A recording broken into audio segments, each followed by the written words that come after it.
Can you believe this? On the battlefields of World War II in Europe, beyond the roar of tanks, the scream of fighter planes, the clash of steel and gunpowder, there were soldiers who never appeared in textbooks and have never been officially acknowledged. They didn't belong to any known unit, no service records, no insignia, and not even a human face. Soldiers called them dogheads. At first, no one believed something so absurd.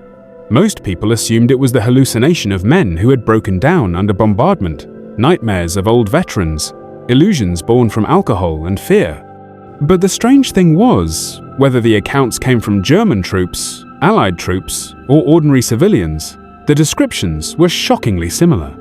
A tall, upright creature, covered in dark brown fur, fast like a wolf, stronger than any human. They appeared at night or in places littered with corpses. Some soldiers who saw them swore these were not animals. They were living weapons participating in combat. Originally, every bit of this information was classified, absolutely forbidden to leak. But after the war, hidden military diaries surfaced, half-burned research files were recovered, and even top-secret oral testimonies from Allied officers began to be exposed. Piece by piece, these clues formed a picture, and the truth that had been buried on purpose gradually came to light.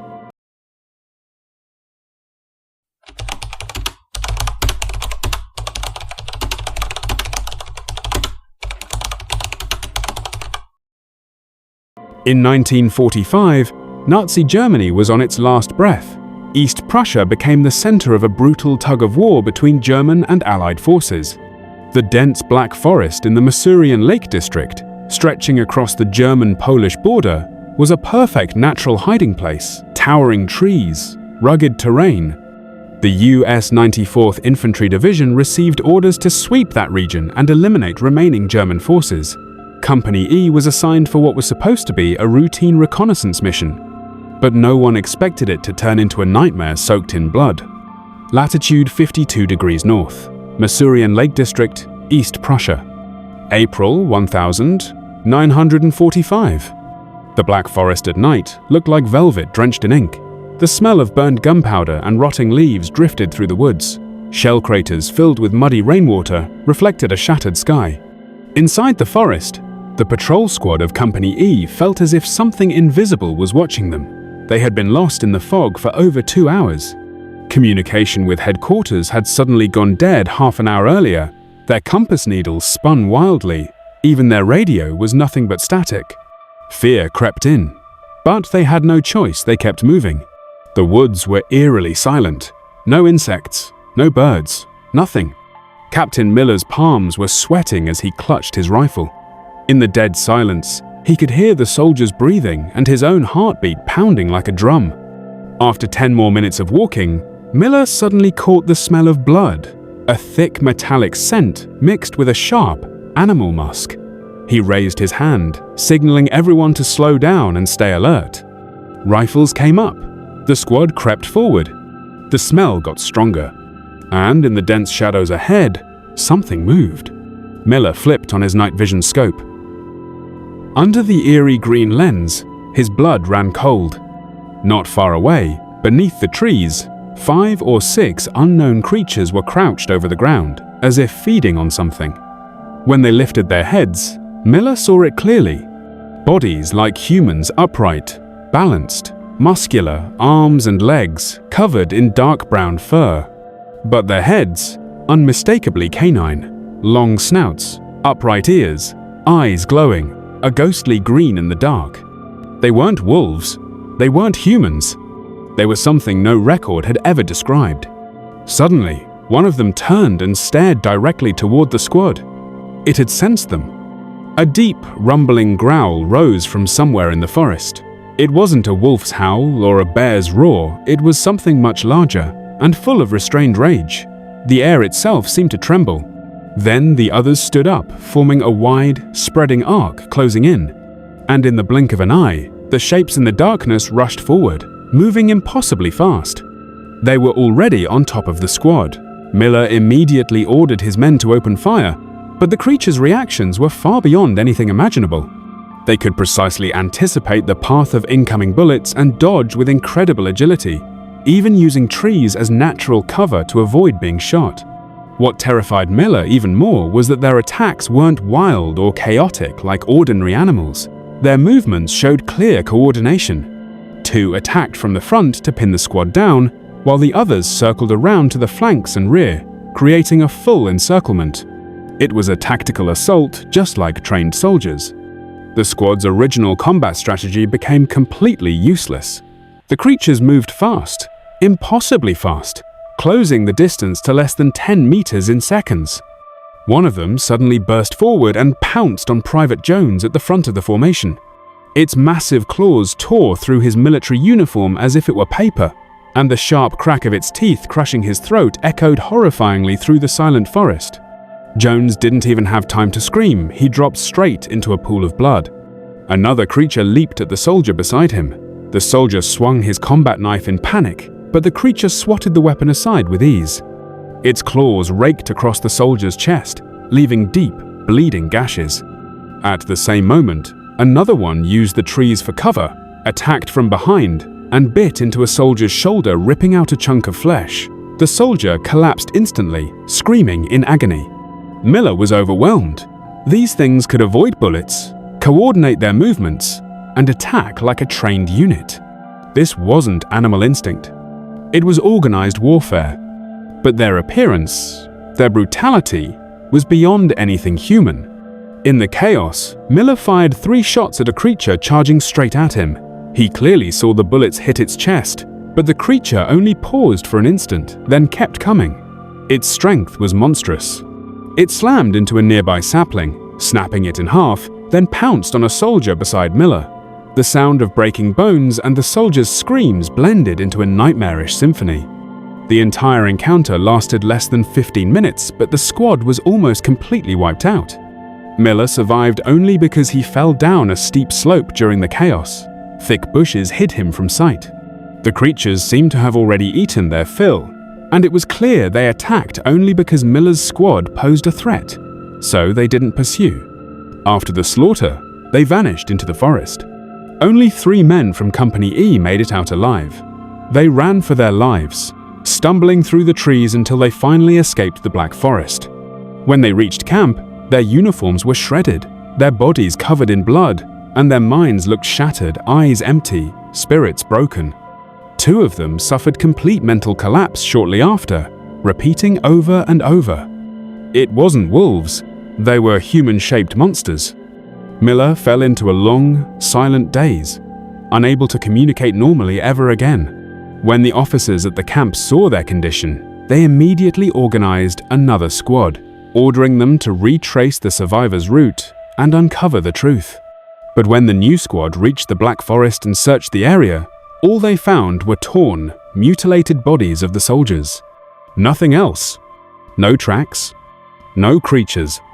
They could only bring the remains back to the camp. Up to this point, the skirmish was summed up in just a few short lines in the military's official records. April 17th Company E patrol unit attacked by a wolf pack in the Black Forest. 3 killed, 2 severely injured, 1 mentally unstable.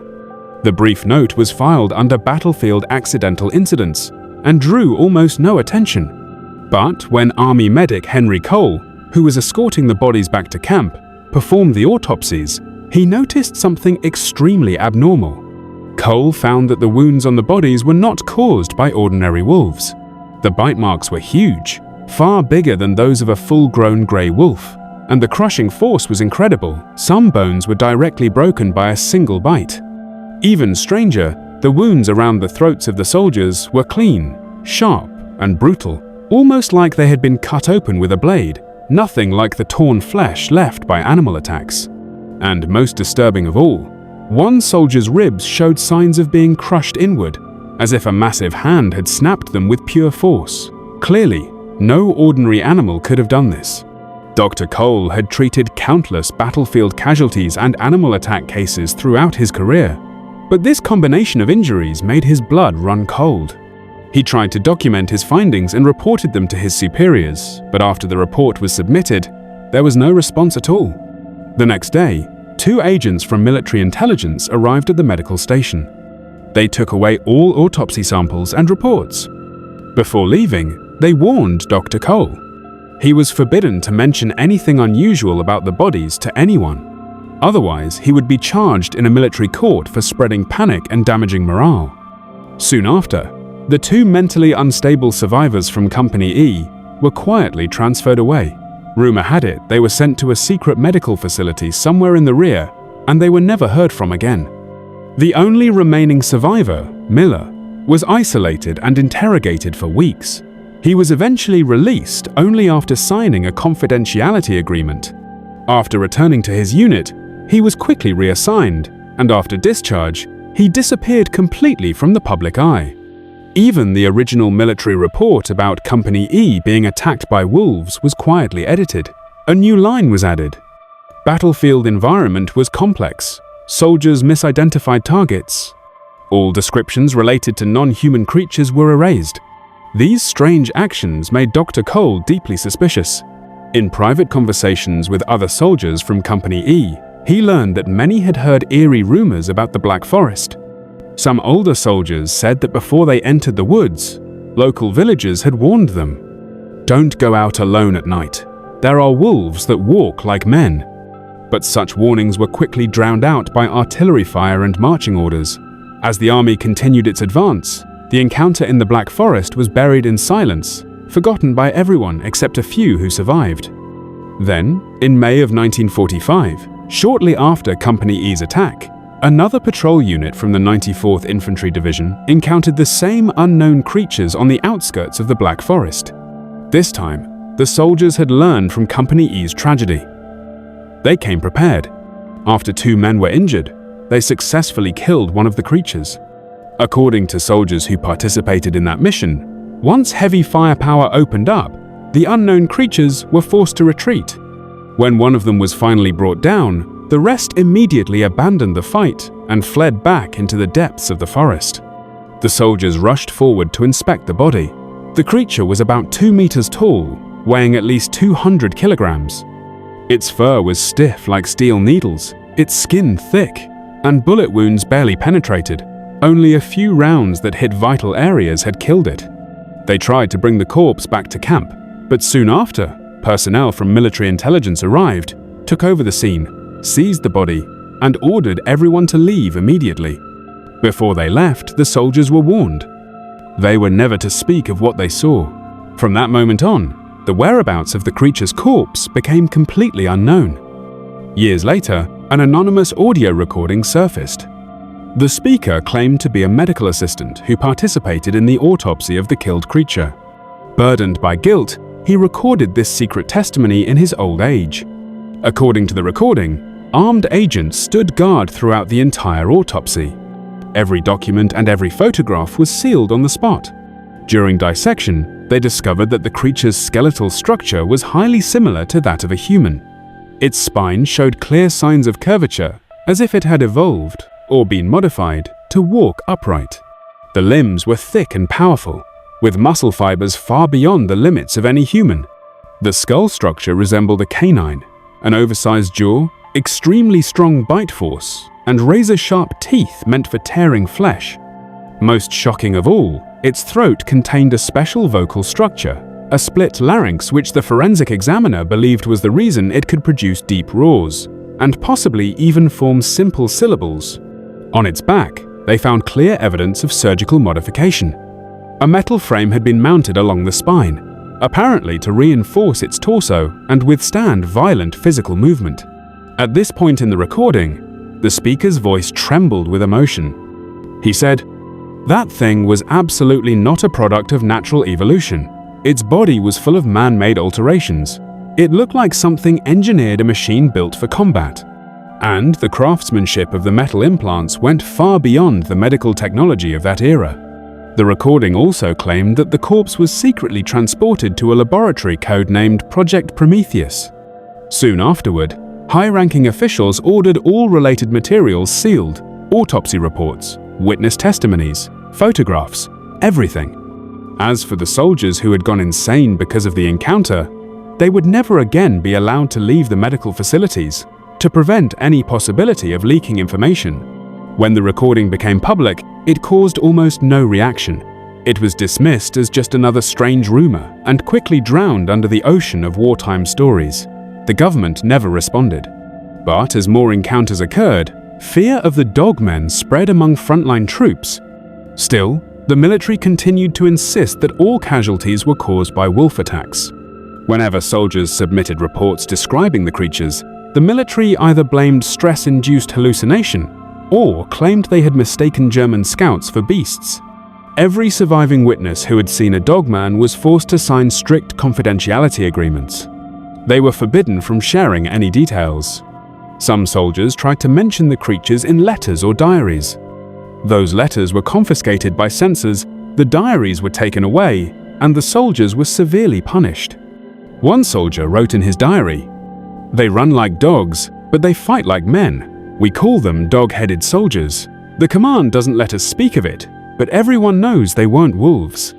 This diary was not discovered until decades later, found among the soldiers' personal belongings. The military's suppression and cover-ups did not stop the strange encounters. Instead, they made the legend of the dog-headed soldiers even more mysterious and even more terrifying. On the 12th of June 1945, a squad from Company F of the U.S. 94th Infantry Division was ordered back into the Black Forest on a reconnaissance mission. After multiple previous encounters, this was the first time the Army sent a fully equipped squad into the area, so they were outfitted with heavy machine guns and night vision gear. But the squad never returned to camp, it vanished completely into the woods. When contact was lost, Command immediately dispatched a search and rescue team. Deep inside the Black Forest, the team found the squad's improvised camp, and the scene was horrific. Tents were shredded, gear scattered everywhere, the ground was smeared with blood and drag marks, yet there were no bodies, no remains, not even intact bones. The only clue was an abandoned radio set that contained the squad's final transmissions. The recording began with routine reports, then suddenly erupted into frantic gunfire and soldiers' shouts. A low, guttural roar followed, punctuated by the brittle sounds of cracking bones. The shooting went on for a full 3 minutes, then stopped abruptly, leaving only static and faint chewing noises. Near the camp, the search team also found a forgotten night vision camera mounted in a tree. The footage was grainy, but the images were chilling. Several tall, humanoid creatures circling the camp, moving in coordinated roles, some leaping onto tents, others intercepting soldiers trying to flee. Their speed was astonishing. They glided through the night like phantoms. Even intense machine gun fire seemed unable to deliver fatal wounds. At the end of the footage, one creature turned toward the camera. Its ghostly green eyes flashed in the dark, its long snout parting slightly, as if taunting the viewer. The image then shook violently and went black. After this incident, the military sealed off the Black Forest area completely, forbidding any non-essential personnel from entering. Official records described the squad's disappearance as ambushed by German forces, all killed, bodies taken by the enemy. Internally, however, everyone understood this was another cover-up of an encounter with the dog-headed soldiers. Decades later, with the Cold War over, many World War II files were declassified. In 2001, a declassified document from the US National Security Agency drew attention by repeatedly mentioning a project codenamed Operation Lichen. The project's timeline coincided with the end of World War II, and its location was listed as the East Prussia region. According to the files, the project aimed to create a super soldier, an individual with an acute sense of smell, strong night combatability, tolerance for extreme temperatures, exceptional running speed, and devastating combat capability, designed to carry out reconnaissance, raids, and other special missions under harsh battlefield conditions. The core of the project was biological modification, gene editing and surgical alteration of humans, combined with desirable animal traits, to produce combatants beyond normal human limits. The documents noted that many early experiments produced severe side effects, uncontrollable behavior, intense aggression, and loss of sanity. These failed subjects were labeled defective, and the files provided only vague records suggesting they were used in field deployment tests. What makes this even more puzzling is that the latter half of the document had been deliberately destroyed, leaving only a single fragment of a page. There is no record of who led the super soldier project, how the experiments were conducted, whether they succeeded, or what became of the subjects afterward. As researchers struggled to make sense of it, some noticed that the document's serial number bore a resemblance to a secret Nazi research project from World War II. This led to speculation that Operation Lichen may have originally been a Nazi program. Yet other evidence suggests that the US military also conducted similar biological experiments during the war, meaning Operation Lichen could have been an American initiative. Although this fragmentary document offers a seemingly plausible explanation for the dog-headed soldiers in the Black Forest, it also raises more questions. Were the creatures that attacked soldiers in the forest failed subjects from Operation Lichen? If so, were they remnants of Nazi experiments? Or did they result from an American project gone wrong? No one seems able to answer this definitively. Over the years, the mystery of the dog-headed soldiers has spawned multiple conspiracy theories. Each has a certain logic, yet all lack solid evidence, leaving the truth more elusive than ever. The first theory is the Nazi genetic modification theory. Supporters argue that, in the final days of World War II, Nazi Germany was on the brink of defeat. To turn the tide, they launched several secret, high-risk research projects, one of which was Operation Lichen. Nazi scientists supposedly attempted to combine human and wolf DNA through genetic engineering to create super-powered wolf warriors, but the experiments were unfinished when Germany surrendered. The incomplete subjects were abandoned in the Black Forest, became uncontrolled predators, and attacked any Allied soldiers who entered the area. Those who support this theory point to surviving Nazi-era records that mention bioweapons and genetic modification. The second theory is the US takeover theory. According to this version, Operation Lichen began as a Nazi project, but before it produced any results, Germany was defeated. After occupying Germany, the US seized the project's data, equipment, and some of the experimental subjects. They moved the research base to the Black Forest in East Prussia and continued the experiments there. The encounters soldiers had in the forest were allegedly the result of the American subjects running out of control. The military's subsequent cover-ups and restrictions, according to this theory, were intended to hide the failed experiments from the public.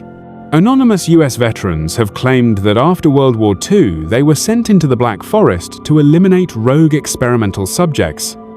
However, these claims were never officially confirmed, and when journalists tried to track down these veterans for interviews, the individuals could not be found. Even more startling, in 2010, an anonymous recording of a retired veteran was released. In the audio, the elderly man, his voice hoarse and heavily accented, claimed to have worked at the US Project Prometheus laboratory. He stated that the Black Forest dogmen were not created by Germany, but by the United States. According to him, the project didn't end after World War II, it went underground. The rogue experimental subjects were left in the Black Forest as a natural barrier to prevent outsiders from entering the lab's area. The man explained that reports of people disappearing in the forest came in every year, but the authorities never investigated because they already knew the truth. This recording is considered by many to be strong evidence for the US takeover theory, yet the government has never officially confirmed or denied its authenticity. The third version is the field release theory. According to this view, Operation Lichen was secretly led by the US military from the very beginning, and the Black Forest was nothing more than a real-world testing ground for the experiment. The military intentionally released the uncontrollable test subjects into the forest to observe their combat abilities and survival conditions. Those patrol squads that went missing or were torn apart were actually part of a planned experiment. The deaths and injuries of those soldiers became test data. As cruel as this sounds, it conveniently explains why the military worked so hard to cover everything up. They didn't want the public to know they were willing to sacrifice their own men in order to create a super soldier. The fourth version is tied to ancient folklore. Local villagers believe the dogmen of the Black Forest were not products of World War II at all, but mysterious creatures that have always lived there. As early as the 19th century, hunters claim to have seen wolves walking upright. The wartime encounters, they say, were simply another clash between humans and a creature that had long existed in the woods. Supporters of this theory believe Earth still hides many undiscovered species, and the dog-headed soldiers of the Black Forest may be one of them. In their eyes, the military's so-called Operation Lichen files were nothing but a smokescreen created to hide the truth. As for what these creatures really are, none of these theories can defeat the others, but there is evidence suggesting the dogmen are still out there, deep in the Black Forest. Even after the war, sightings continued. In 1953, 2 hunters claimed they saw a tall, upright creature in the forest and ran for their lives. In 1978, a research team found massive footprints and blood-stained animal bones. After testing, the bite marks didn't match any known species.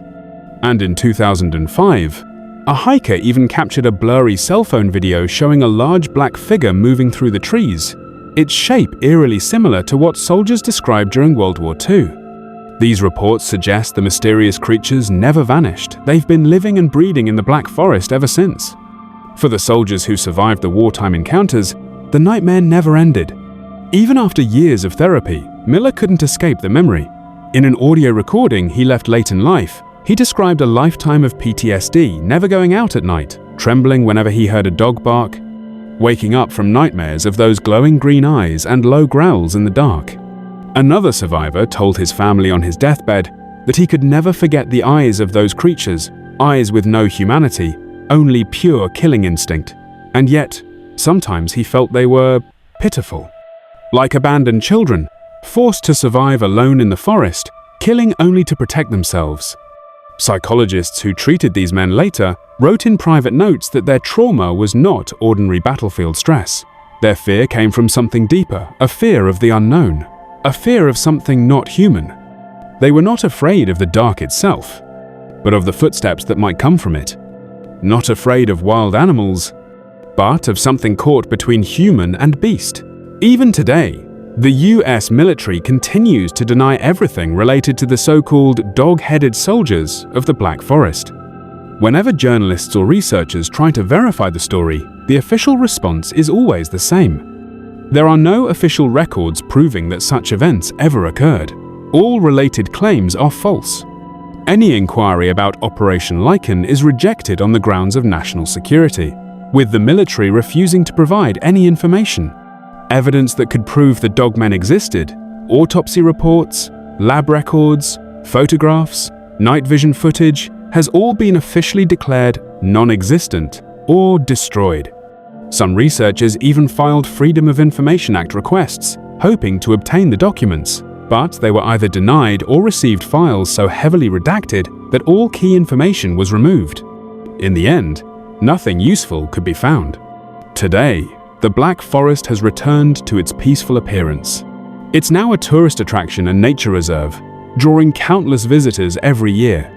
By day, the woods are lush and full of birdsong so calm that it's hard to connect this place with wartime horror stories. But when night falls, the silence of the forest becomes heavy, and the wind sometimes sounds like a distant, animal-like growl. Standing at the edge of the Black Forest, staring into the endless darkness, people can't help but wonder, did the dog-headed soldiers really exist? Were they the result of Nazi genetic experiments? A US military project gone wrong? An undiscovered species of Earth? Or just the twisted memories of traumatized soldiers? Maybe the truth has already been buried, lost beneath government secrecy and shredded documents. But the survivors' testimonies, the fragmented files, and the continuing sightings keep reminding us, some secrets never disappear. They just hide in the dark. And in the Black Forest, the night is still long. Deep in the woods, there always seems to be a pair of glowing green eyes watching, a low growl echoing through the wind. As for the truth, it lingers like a shadow in the darkness, unclear, blurred, impossible to judge. So what do you choose to believe? Is it just an old myth passed down through the years? Or the brutal truth that someone has worked very hard to bury?